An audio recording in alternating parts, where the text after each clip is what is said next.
ಸತೀಶ್ ಅವರೇ, ಈಗ ಒಬ್ಬ ವ್ಯಕ್ತಿ ಹಾಲಿ MLAನೋ MP ನೋ ZPನೋ ಅಥವಾ ತಾಲೂಕ್ ಪಂಚಾಯತಿನೋ ಏನೋ ಒಂದು ಮೆಂಬರ್ ಆಗಿದ್ದಾಗ ಅವನೊಂದು ಟಿಕೆಟ್ ನಿರಾಕರಿಸಬೇಕು ಅಂತ ಹೇಳಿದ್ರೆ, ಒಂದು ನಿಂತರೆ ಸೋಲ್ತಾನ ಅವನು ಅಂತ, ಇಲ್ಲಂದಿಟ್ಟು ಕೆಲಸ ಮಾಡಿಲ್ಲ ಅಂತ, ಇಲ್ಲ ಹೆಸರು ಹಾಳು ಮಾಡ್ಕೊಂಡಿದ್ದಾನೆ ಅಂತ.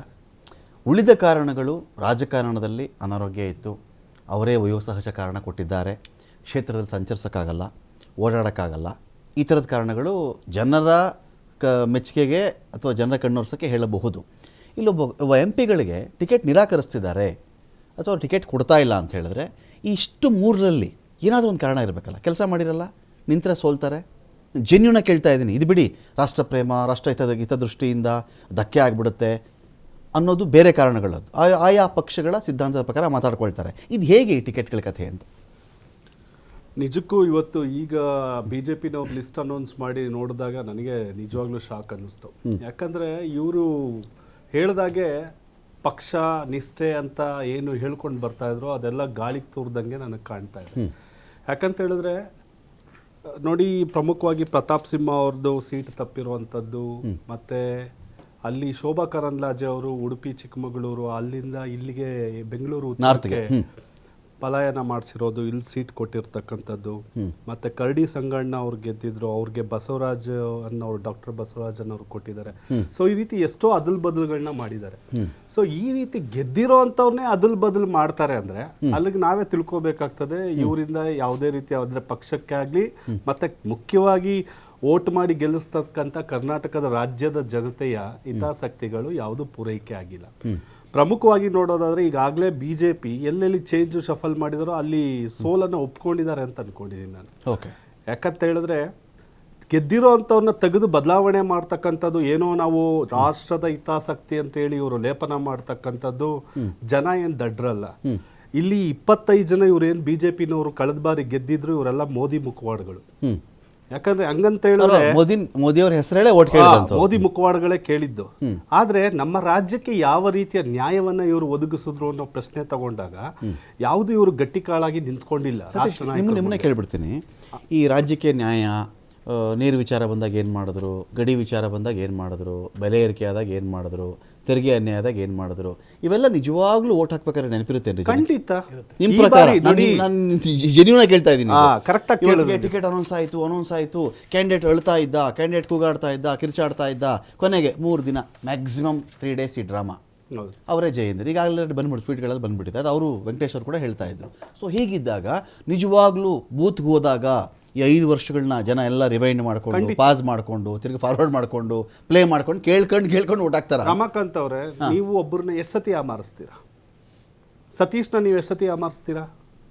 1 ಸತಿ ಅಮಾರಿಸ್ತೀರಾ? 2 ಸತಿ ಅಮಾರಿಸ್ತೀರಾ? 3 ಸತಿ ಮಾಡಿಸ್ತೀರಾ? ಎಷ್ಟು ಸತಿ ಅಂತ ಮಾಡ್ತೀರಾ? ನೋಡಿ, ಇವತ್ತಿನ ವಿಚಾರಗಳೇ ಬೇರೆ. ಇವತ್ತು ಗ್ಯಾರಂಟಿ ಅನ್ನೋದನ್ನ ತೆಗೆದವರು ಇವತ್ತು ಗ್ಯಾರಂಟಿ ಲೇಬಲ್ ಅನ್ನ ಇಡೀ ರಾಷ್ಟ್ರಾದ್ಯಂತ, ಯಾಕಂದ್ರೆ ನಾನು ಮೊನ್ನೆ 1 ವಾರ ಪ್ರವಾಸ ಹೋಗಿದ್ದೆ ನಾರ್ತ್ ಕಡೆ, ಎಲ್ಲ ಕಡೆ ಗ್ಯಾರಂಟಿ ಪೇಂಟಿಂಗೇ, ಇದೇನು ಕಾಣ್ತಾ ಇಲ್ಲ ನನಗೆ. ಕೂತ್ರು ಪೇಂಟಿಂಗೇ, ನ್ಯೂಸ್ ಪೇಪರ್ ಓಪನ್ ಮಾಡಿದ್ರು ಗ್ಯಾರಂಟಿ ಪೇಂಟಿಂಗೇ, ವಾಲ್ ಪೋಸ್ಟಲ್ಲಿ ನೋಡೋದು ದೊಡ್ಡ ದೊಡ್ಡ ಸ್ಥಳಗಳಲ್ಲಿ, ವಿಮಾನ ನಿಲ್ದಾಣಗಳಲ್ಲಿ, ರೈಲ್ವೆ ಸ್ಟೇಷನ್ಗಳಲ್ಲಿ ಎಲ್ಲದರಲ್ಲೂ ಪೇಂಟಿಂಗ್. ಏನು ಅಷ್ಟೊಂದು ನಿಮ್ದು ಪೇಂಟಿಂಗ್ ಹೊಡ್ಕೊಳ್ಳೋಂಥದ್ದೇನು? ಸೊ ಇಲ್ಲಿ ಶೂನ್ಯ ಸಾಧನೆನೇ ಇವ್ರನ್ನ ವಿಜೃಂಭಣೆ ಮಾಡ್ಕೊಂತಾರೆ, ಪ್ರೊಜೆಕ್ಟ್ ಮಾಡ್ಕೊಂತಾರೆ ಅದು. ಸೊ ಪ್ರಮುಖವಾಗಿ ನೋಡಿ, ನಮ್ಮ ರಾಜ್ಯದ ವಿಚಾರಕ್ಕೆ ಬಂದ್ಬಿಟ್ರೆ, ರಾಜ್ಯದ ವಿಚಾರಗಳಿಗೆ ಇವ್ರು ಯಾವುದೋ ರೀತಿಯ ಒಂದು ಇದನ್ನ ಕೊಟ್ಟಿಲ್ಲ. ಡಬಲ್ ಇಂಜಿನ್, ಒಂದು ಸಿನಿಮಾ ಚೆನ್ನಾಗಿಲ್ಲ ಅಂದ್ರೆ ಎಲ್ಲಾ ಇಂಜಿನ್ ಎಷ್ಟೇ ಪೋಸ್ಟ್ ಅಂಟಿಸಿದ್ರು, ಸಿನಿಮಾ ಚೆನ್ನಾಗಿಲ್ಲ ಅಂದ್ರೆ ಖಂಡಿತ ಫ್ಲಾಪ್ ಆಗೇ ಆಗುತ್ತೆ. ಅದನ್ನೇ ನಾನು ಹೇಳ್ತಾ ಇರೋದು. ಪಬ್ಲಿಸಿಟಿ ಕೊಡೋ ಮಟ್ಟಕ್ಕೆ ಆ ರೀತಿ ಹೋಗಿದ್ದಾರೆ ಅಂದ್ರೆ ಇವರ ಪರಿಸ್ಥಿತಿ ಯಾವ ರೀತಿಗೆ ಬಂದಿದೆ ಅಂತ. ನಳಿನ್ ಕುಮಾರ್ ಕಟೀಲ್ ಅವ್ರದ್ದು ಅವ್ರು ನೋಡಿ, ಸ್ವಕ್ಷೇತ್ರದಲ್ಲೇ ಕಾರ್ಯಕರ್ತರ ವಿರೋಧ ಮಾಡಿದ್ರು. ಕಾರ್ಯಕರ್ತನ ಒಂದು ಹತ್ಯೆ ನಡೆದಾಗ ನೀವೇ ನೋಡಿದ್ರಲ್ಲ, ಗಾಡಿಯನ್ನ ಅಲ್ಲಾಡಿಸಿ ಅವ್ರ ಆಕ್ರೋಶಗಳು ಹೇಗಿತ್ತು. ಇವತ್ತು ಭಾರತೀಯ ಜನತಾ ಪಾರ್ಟಿಯನ್ನ ಯಾವ ರೀತಿ ಜನ ನಂಬ್ತಿದ್ರು, ಕಾರ್ಯಕರ್ತರು ನಂಬ್ತಾ ಇದ್ರು, ಆ ನಂಬಿಕೆ, ಆ ಒಂದು ಪಕ್ಷದ ಮೇಲೆ ನಿಷ್ಠೆ ಎಲ್ಲ ಸಡಿಲ ಆಗ್ತಿದೆ. ಆ ಬೇರುಗಳು, ಆ ಟಿಸುಲುಗಳು ಎಲ್ಲ ವೀಕ್ ಆಗಿದೆ ಇವತ್ತು. ಸೊ ಆ ಒಂದು ಕಾರಣಕ್ಕೆ ಆದಷ್ಟು ಡ್ಯಾಮೇಜ್ ಕಂಟ್ರೋಲ್ಗೋಸ್ಕರ ಅವ್ರನ್ನ ಬಿಟ್ಟು ಅವ್ರು ಯಾರು ಅಂತಕ್ಕಂಥ ಮುಖವನ್ನ ತಂದು ಇಟ್ಟಿದ್ದಾರೆ ಹೊರತು ಜನನ ಈ ಸತಿ ಮಕ್ಕರ್ ಮಾಡೋದಕ್ಕೆ ಆಗೋದಿಲ್ಲ. ವೆಂಕಟೇಶ್ ಅವರೇ, ಈ ಸಾಕಷ್ಟು ವರ್ಷಗಳಿಂದ ಈ ರಾಜಕೀಯದ ಬಗ್ಗೆ ಒಂದು ಆಸಕ್ತಿ ಇರೋ ವಿದ್ಯಾರ್ಥಿನಿ ಅಂತ ಬೇಕಾದ್ರೆ ಅಂದ್ಕೊಳ್ಳಿ ಸರ್, ಅದೇನು ತಕರಾರಿಲ್ಲ. ಈ ಫೇಸ್ ಚೇಂಜಿಂಗ್ ಅನ್ನೋದನ್ನು ಒಂದು ಟ್ರಿಕ್ಸ್ ಅಂತಾರೆ, ಒಂದು ಮಾಸ್ಟರ್ ಸ್ಟ್ರೋಕ್ ಅಂತಾರೆ, ವಿನಬಿಲಿಟಿ ಅಂತಾರೆ. ಇದು ಎಲ್ಲ ಏನಂತ ಹೇಳಿದ್ರೆ ಜನಗಳನ್ನು ಯಾಮಾರಿಸುವ ಒಂದು ವಿಧಾನ ಅಂತ ಇನ್ ಜನರಲ್ಲು. ಬಟ್ ಪಾರ್ಟಿ ವಿಚಾರದಿಂದ ದೊಡ್ಡ ಮಾಸ್ಟರ್ ಸ್ಟ್ರೋಕ್, ಅದು ಸಖತ್ ಪ್ಲಾನು, ಏನು ಸ್ಟ್ರಾಟಜಿ, ಇದು ಹೇಗೆ, ಇದನ್ನು ಯಾವ ಥರ ಅರ್ಥೈಸ್ಕೊಳ್ಬೇಕು ಅಂತ? ನಟರಾಜು, ಸ್ನೇಹಿತರಾದ ನಟರಾಜು ಒಂದು ಮಾತನ್ನು ಹೇಳಿದ್ದಾರೆ. ಯಡಿಯೂರಪ್ಪನವರು ಮತ್ತು RSSನವ್ರದ್ದು ಇವತ್ತೇನು ನಡೆದಿಲ್ಲ ಹಾಗೆ ಅಂತ. RSSನವರು ಈ ಭಾರತ ನಿರ್ಮಾಣ, ಭಾರತದ ಸಂಸ್ಕೃತಿ ಮತ್ತು ಅಸ್ಮಿತೆಯನ್ನು ಕಾಪಾಡುವಂಥ ನಿಟ್ಟಿನಲ್ಲಿ ಒಂದು RSSನವರ ಒಂದು ಕೊಡುಗೆ ಭಾಳ ಮಹತ್ತರವಾದಂಥದ್ದು. ಆ ವಿಚಾರದಲ್ಲಿ ಒಂದು ಸಂಶಯ ಬೇಡ. ಹಾಗೆ ಈ ರಾಜ್ಯದಲ್ಲಿ ಸೈಕಲ್ ತುಳ್ಕೊಂಡು 2 ಪಕ್ಷದಿಂದ ಹಿಡಿದು 2 ಕ್ಯಾಂಡಿಡೇಟಿಂದ ಹಿಡಿದು ಇಲ್ಲಿ ಒಂದು ರಾಜ್ಯದಲ್ಲಿ ರಾಜ್ಯ ಆಳುವಂಥ ಒಂದು ದೊಡ್ಡ ಸೇವೆಯನ್ನು ಮಾಡಿದಂಥ ಯಡಿಯೂರಪ್ಪನವರು ಬಹುದೊಡ್ಡ ನಾಯಕರು ನಮಗೆ. ಈಶ್ವರಪ್ಪನವ್ರ ಹೆಸರು ಹೇಳಬೇಕು, ಅನಂತಕುಮಾರ್ ಅವರು ಇವ್ರು 3 ಜನ ಬಿಡಂಗಿಲ್ಲ. ಹೌದು, ಇಲ್ಲ ಕ್ಷಮಿಸಿ ಈಶ್ವರಪ್ಪನವ್ರು ಇರ್ಬೋದು, ಅನಂತಕುಮಾರ್ ಜಿ ಅವರು ಇರ್ಬೋದು, ದಿವಂಗತ ಅನಂತಕುಮಾರ್ ಜಿ ಅವರು, ಇವರೆಲ್ಲ ದೊಡ್ಡ ಒಂದು ತಮ್ಮ ಸೇವೆ ಮೂಲಕ ಕೊಡುಗೆಯನ್ನು ಕೊಟ್ಟಿದ್ದಾರೆ. ಆದರೆ ನೀವು BJPಯ ಇವ್ರ ಬಗ್ಗೆ ಹೇಳೋದಾದ್ರೆ, ಇವತ್ತು ನಟರಾಜ್ ಅವ್ರು ಹೇಳ್ತಾ ಇದ್ರು ಕಾಂಗ್ರೆಸ್ನಲ್ಲಿ ಇವತ್ತು ಕ್ಯಾಂಡಿಡೇಟ್ಸೇ ಇಲ್ವಲ್ಲ. ನಮ್ಮಲ್ಲಿ ಕ್ಯಾಂಡಿಡೇಟ್ಸ್ ಒಂದೊಂದಕ್ಕೆ 10 ಜನ ಅಪ್ಲಿಕೇಶನ್ ಹಾಕಿದ್ದಾರೆ, ಕರೆಕ್ಟು. ನಮ್ಮಲ್ಲಿ ಒಂದು ಡೆಮೊಕ್ರೆಟಿಕ್ ಸಿಸ್ಟಮ್ ಇದೆ. ನಾವು ಏನು ಮಾಡ್ತೀವಿ, ನಾವು ಮಂಡಲದಿಂದ, ಜಿಲ್ಲೆಯಿಂದ, ಮತ್ತೆ ಅಲ್ಲಿಂದ ಇದಕ್ಕೆ ಹೋಗಿ ಮತ್ತೆ ರಾಜ್ಯ ಮಟ್ಟದಲ್ಲಿ ಒಂದು ವ್ಯವಸ್ಥೆನ ಮಾಡ್ಕೊಂಡು ಅಲ್ಲಿ ಕ್ಯಾಂಡಿಡೇಟ್ನ ನಾವು ಕಳಿಸಿ ನಂತರದಲ್ಲಿ ಉಚ್ಚ ಮಟ್ಟದಲ್ಲಿ ಅಲ್ಲ ಹೇಳ್ತೀನಿ ಹೌದು ಆಗಿದ್ದಾಗ ಇವತ್ತು ನಿಮ್ಮ ಕ್ಯಾಂಡಿಡೇಟ್ ಹಾಕಕ್ಕೆ ನಿಮಗೆ ಅರ್ಹತೆ, ನಿಮಗೆ ಇದಿಲ್ಲ, ಚಾನ್ಸ್ ಇಲ್ಲ. ನಿಮ್ಮ ಮಿನಿಸ್ಟ್ರಿಗಳಿಗೆ ದುಂಬಾಲ್ ಬೀಳ್ತಾ ಇದ್ದಾರೆ. ನೀವು ನಿಂತ್ಕೊಳ್ಳಿ, ಸೌಮ್ಯ ರೆಡ್ಡಿ ಅವರೇ ನೀವು ಅಲ್ಲಿಂದ ನಿಂತ್ಕೊಳ್ಳಿ, ಕುಸುಮಾ ಅವರೇ ನೀವು ಇಲ್ಲಿಂದ ನಿಂತ್ಕೊಳ್ಳಿ, ಇನ್ನು KH ಕೋಲಾರದಿಂದ ನಿಂತ್ಕೊಳ್ಳಿ, ಇನ್ನು ಹುಡುಕ್ತಾ ಇದ್ದೀರಿ ನೀವು ಕ್ಯಾಂಡಿಡೇಟ್. ನೀವು BJP ಬಗ್ಗೆ ಮಾತಾಡ್ತಿರಲ್ಲ ನಟರಾಜ್ ನಿಮಗೆ ಕೇಳ್ಬಿಡ್ತೀನಿ. ಆಮೇಲೆ ಕೇಳಿದ್ರಿ ಇನ್ನೊಂದು ಸ್ಟೂಡೆಂಟ್ ಆಗಿ ಇದನ್ನ ಮಾಡೋದು, ರೀಶಫಲ್ ಮಾಡೋದು ತಪ್ಪ?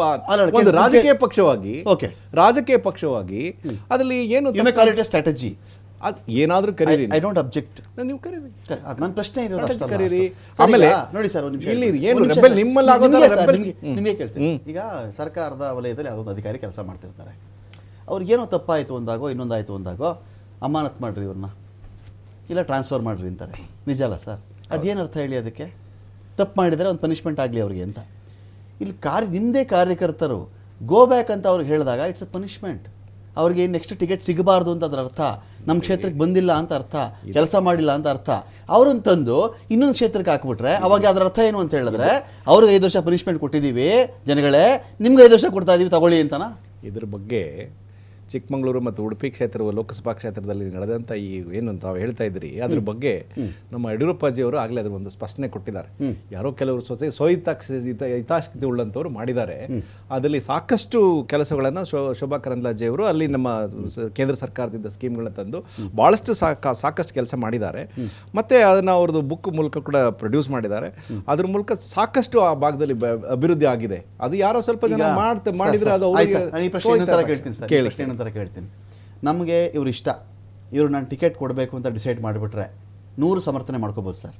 ಕಾರ್ಯಕರ್ತರಿಲ್ಲ, ಯಾರೋ ಸ್ವಹಿತಾಸಕ್ತಿ ಇದೆ, ಯಾರೋ ಪಿತೂರಿ ಮಾಡಿದ್ದಾರೆ, ಯಾರೋ ಎತ್ಕಟ್ಟಿದ್ದಾರೆ, ಇದನ್ನೆಲ್ಲ ನಾವು ಹೇಳ್ಕೊಳ್ಬಹುದು. ಈಗ ನಿಮ್ಮ ಕಾರ್ಯಕರ್ತರು ಎಲ್ಲೆಲ್ಲಿ ಇಂಥವ್ರಿಗೆ ಟಿಕೆಟ್ ಕೊಡಿ ಅಂತ ಹೇಳ್ತಾ ಇದ್ರು, ನಮಗೆ ಲಿಸ್ಟ್ ಕೊಡ್ತೀರಾ? ನೀವು ಲಿಸ್ಟ್ ಬಿಡುಗಡೆ ಮಾಡ್ತೀರಾ? ನೀವು ನಮಗೆ ನೋಡಿ ಲಿಸ್ಟ್ ಕೊಡ್ತೀರಾ ಸರ್? ಆಂತರಿಕ ಒಂದು ಆಡಳಿತಾತ್ಮಕ ಮೋದಿ ಪತ್ರ ಬಂದಿದೆ ಸರ್, ಬೀದಿಗೆ ಬಂದು ಮೋದಿ ಪತ್ರ ಬಂದಿದ್ದಾರೆ ನೋಡಿ. ಇದು ಪಿತೂರಿ. ಕಾರ್ಯಕರ್ತರು ನಿಜವಾಗ್ಲೂ ಹೇಳಿದ್ರೆ ಪಿತೂರಿ. ಅದು ಟಿಕೆಟ್ ಕೊಟ್ಟು ಡಿಸೈಡ್ ಮಾಡಿಬಿಟ್ಟಿಲ್ಲ. ಪ್ರಜಾಪ್ರಭುತ್ವದಲ್ಲಿ ಒಂದು ರಾಷ್ಟ್ರೀಯ ಪಕ್ಷವಾಗಿ 16 ಜನ ಕಾಂಪಿಟೇಟರ್ಸ್ ಇರ್ತಾರೆ, 16 ರೀತಿಯ ಬಯಕೆಗಳಿರ್ತದೆ. ಪ್ರತಿಯೊಬ್ಬರಿಗೂ ಕೂಡ ರಾಜಕೀಯ ಮೇಲೆ ಬರಬೇಕು ಅಂತ ವಿರುದ್ಧ ದೊಡ್ಡ ಅಪಸ್ವರ ಇದ್ದಾಗ ನಮಗೆ ಕಾಣಿಸ್ತಿಲ್ಲ ಸರ್. ಯಾಕೆ ಟಿಕೆಟ್ ಇಲ್ಲ ಸರ್ ಅವ್ರಿಗೆ?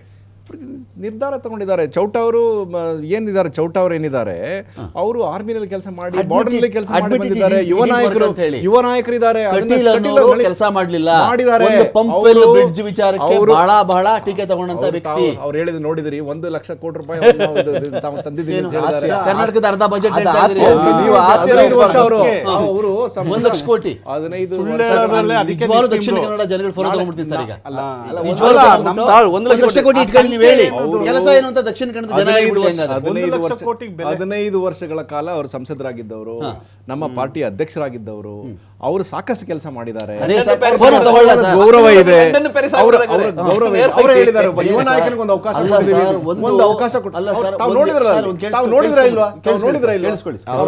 ಒಂದು MP ಕಾನ್ಸ್ಟಿಟ್ಯೂನ್ಸಿಗೆ ಏನಾದರೂ ವಿತಿನ್ 15 ಇಯರ್ಸ್ ಅಲ್ಲಿ 1 ಲಕ್ಷ ಕೋಟಿ ಬಂದುಬಿಟ್ರೆ ಸರ್, ವಿದೇಶಿಗರು ಪ್ರವಾಸೋದ್ಯಮದಿಂದ ನಮ್ಗೆ ಲಾಭ ಬಂದ್ಬಿಡುತ್ತೆ. ಅಷ್ಟು ಚೆನ್ನಾಗಿ ಕಾರ್ಯಕರ್ತರ ವಿರೋಧ ಇದೆ. ಮಾಡಿದಾರೆ ಅವ್ರು. ಒಂದು ಬಹಳ ನಿಜ ಚೆನ್ನಾಗಿ ಹೇಳಿ, ಬಹಳ ಒಂದು ಚೆನ್ನಾಗಿ ರೂಪಾಯಿ ಮಾಡಿದ್ದಾರೆ. ಗಂಧದ ಸರ್, ನಿಜ ಹೇಳಿ, ಕಾರ್ಯಕರ್ತರ ವಿರೋಧ ಇತ್ತು ಅಂತ. ನಾಳೆ ಇನ್ನೊಂದು ಚರ್ಚೆ ಇಟ್ಕೊಳ್ಳಿ, ಮತ್ತೆ ಬರ್ತೀನಿ ನಾನು. ಈಗ ಏನ್ ಗೊತ್ತಾ ಸರ್? ಇದೊಂದು ಚರ್ಚೆ ವಿಶೇಷವಾಗಿ ಆಗ್ಲಿ.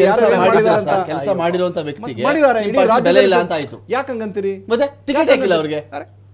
ಒಬ್ಬ ಯುವಕನಿಗೆ ಕೊಟ್ಟಿದ್ದಾರೆ, 15 ವರ್ಷ ನಾನು ಆಗಿದ್ದೀನಿ. ಅವ್ರು ಮುದುಕರಾದ್ರು ಅಂತನಾ? ಅವ್ರು ಹೇಳಿದ್ದಾರೆ, ಅವರೇ ಹೇಳಿದ ಮಾತಲ್ಲಿ ತಾವು ನೋಡಿ. ಸರ್, ರಾಜಕಾರಣದಲ್ಲಿ 60 years is new 25. ಅಲ್ಲ, ಅವರೊಂದು 60 years is new 25 in politics. ಅವರೊಂದು ಹೇಳಿಕೆನಲ್ಲಿ ಒಂದು ಮಾತನ್ನ ಹೇಳಿದ್ರು.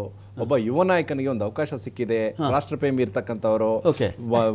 ಸೇನೆಯಲ್ಲಿ ಕೆಲಸ ಬೆಂಗಳೂರು ನಾರ್ತ್ ಅಲ್ಲಿ ಮಾಡಿರ್ತಕ್ಕಂಥವ್ರು 10 ಜನ ಸಿಗೋರು ನಿಮಗೆ ಯುವ ನಾಯಕರು, 10 ಜನ ಸಿಗೋರು. 100 ಜನ ಸಿಗ್ತಾರೆ ಸರ್. ಹಾ, ಮತ್ತೆ ಇಲ್ಲಿ ಯಾಕಿಲ್ಲ? 100 people will come. ಇಲ್ಲಿ ಯಾಕೆ? Our party is Chikkamagaluru like that. suspend ಆದವ್ರು Our ಇಲ್ಲೇ party ಕರ್ಕೊಂಡು is apply ಮಾಡ್ತಾ ಇದ್ದೀರಿ ನೀವು. ಸಾಹೇಬ್ರೆ, ನಮ್ಮ ಪಾರ್ಟಿ ಸರ್, ಚಿಕ್ಕಮಗಳೂರಲ್ಲಿ suspend ಆದವ್ರು ತಗೊಂಡ್ಬಂದು ಬೆಂಗಳೂರು ನಾರ್ತ್ಗೆ ಹಾಕಿದ್ದೀರಿ ನೀವು. ನಿಮ್ಮ ಪಾರ್ಟಿಲಿ ಕ್ಯಾಂಡಿಡೇಟ್ ಹುಡುಕ್ತಾ ಇದ್ದೀರಿ. ಸ್ವಾಮಿ, Okay. ಅವ್ರು ನಿಂತ್ಕೊಳ್ಳಿ, ಅವ್ರ party, sir. ಇವ್ರು ನೀವು ನಿಂತ್ಕೊಳ್ಳಿ. ಮಾಡಿದ್ದೀರಿ, ಅವ್ರು ಈ ಕಡೆ ನಿಂತ್ಕೊಳ್ಳಿ. ಹೇಳ್ತೀನಿ. ಅಲ್ಲ ಸರ್, ಹಾಗಾದ್ರೆ ತುಮಕೂರಲ್ಲಿ ಯಾರು ಇರ್ಲಿಲ್ವಾ? ಸುಸ್ಪೆಂಡ್ ತುಮಕೂರಲ್ಲೇ ಆದವ್ರು ಲೋಕಲ್ ಅಲ್ಲಿ ಯಾರು ಇರ್ಲಿಲ್ವಾ? ನಿಮ್ಮ ಒಂದು ಸೋಮಣ್ಣ ಅವ್ರನ್ನ ಕ್ಯಾಂಡಿಡೇಟ್ ಬೆಂಗಳೂರಿಂದ ತಗೊಂಡಿದ್ದೀರಲ್ಲ.